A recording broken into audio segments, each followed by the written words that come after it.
नमो हरिहन्ताणं नमो सिद्धाणं नमो आयरीयाणं नमो वज्रायाणं नमो लोये सव्वसाहुणं मंगलं भगवान् वीरो मंगलं गौतमो गणी मंगलं कुंद जैन धर्मोस्तु मंगलम् सर्वमंगलमांगल्यं सर्वकल्याणकारकं प्रधानं सर्वधर्माणां जैनं जयतु शासनम्। बंधु, यह जीव संसार में जन्म लेता है, धरती पर जन्म लेता है। प्राय धरती के प्राणियों को देखो, एक दूसरे के भौतिक साधनों को देखकर दुखी होते हैं। किसी ने गाड़ी में सुख माना है, किसी ने बंगले में सुख माना है, और किसी ने प्लेन में सुख माना है। साइकिल वाला सोचता है मोटरसाइकिल मिल जाए, मोटरसाइकिल वाला सोचता है कार मिल जाए, कार वाला सोचता है मैं हेलीकॉप्टर पर चलूं, मेरे घर पर हेलीकॉप्टर उतरे। बंधु, आज हम इस बिंदु पर विचार कर रहे हैं।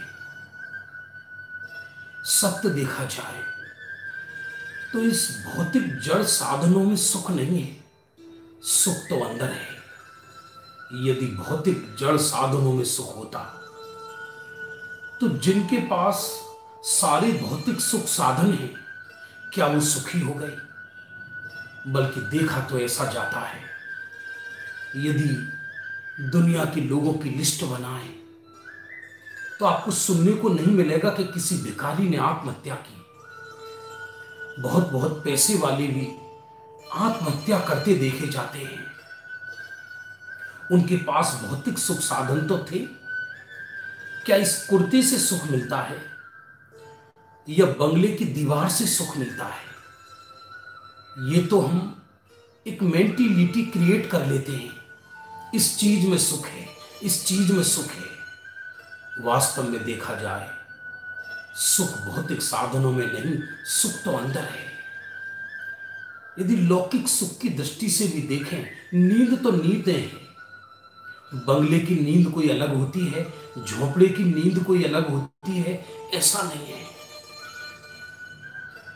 लेकिन व्यक्ति अपने अंदर नहीं झांकता।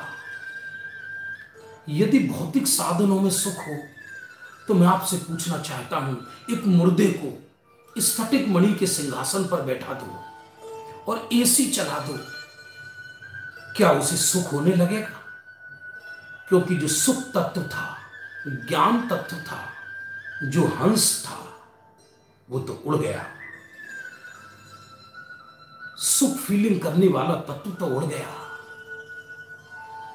वनवासी साधुओं को देखो, जिनके पास धागा भी नहीं है, वे वन जंगलों में चक्रवर्ती से भी अधिक सुखी देखे जाते हैं। और एक चक्रवर्ती जो पूरे धरती का मालिक है, उसके चेहरे पर भी प्रसन्नता नहीं देखी जाती।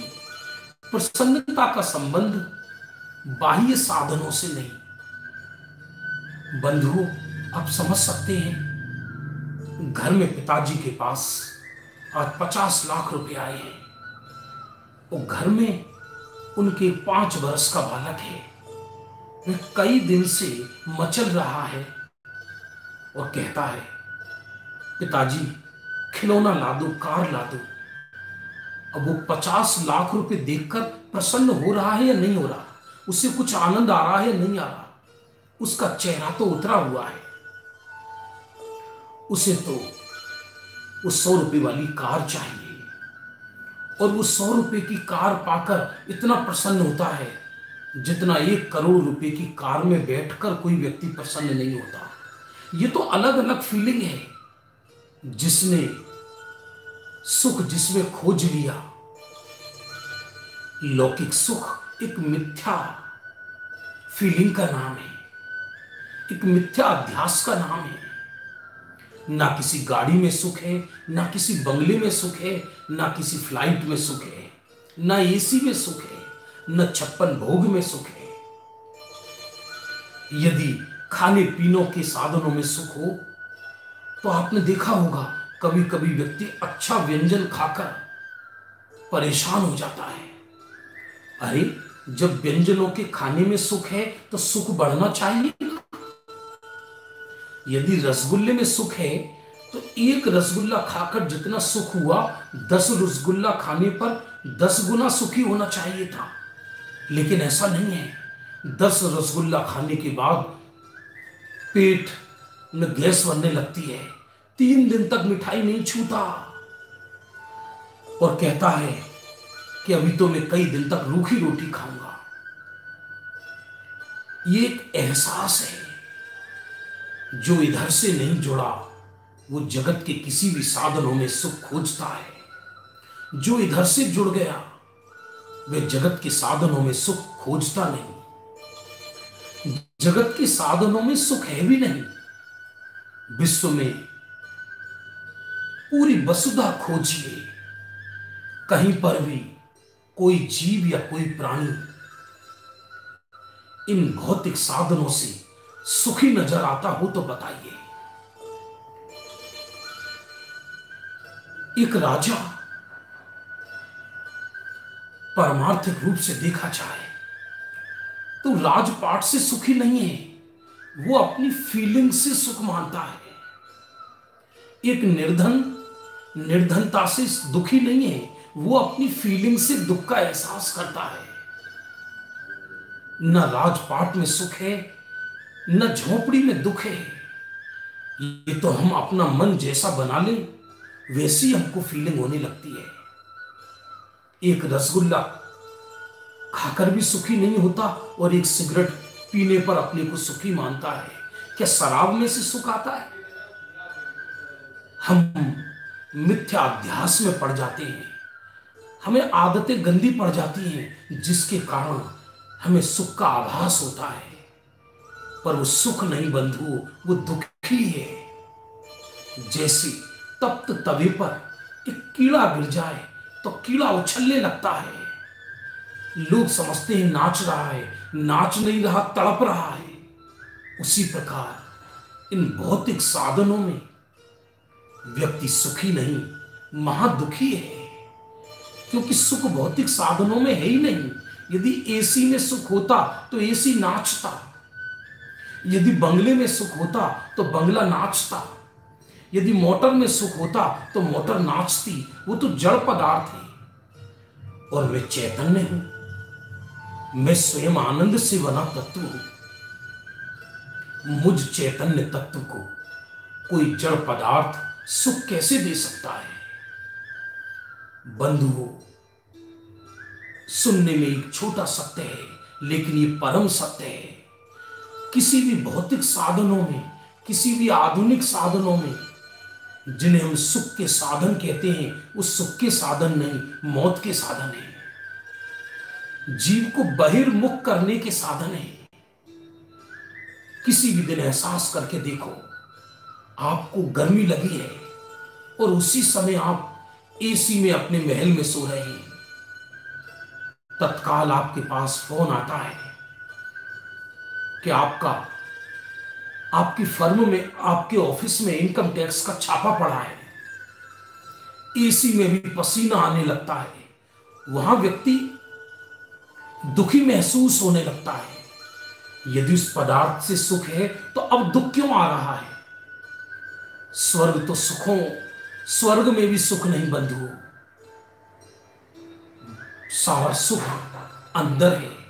यदि एहसास सत्य है तो हम सुखी हैं। यदि हमने सुख सागर में डुबकी लगाई है तो हम सुखी हैं। जड़ पदार्थों से आज तक किसी को सुख ना मिला है, ना कभी मिलेगा। आप देखिए, विश्व की हर वस्तु पर नजर डालकर देखो, हर वस्तु अपने अंदर अंतर्मग्न है।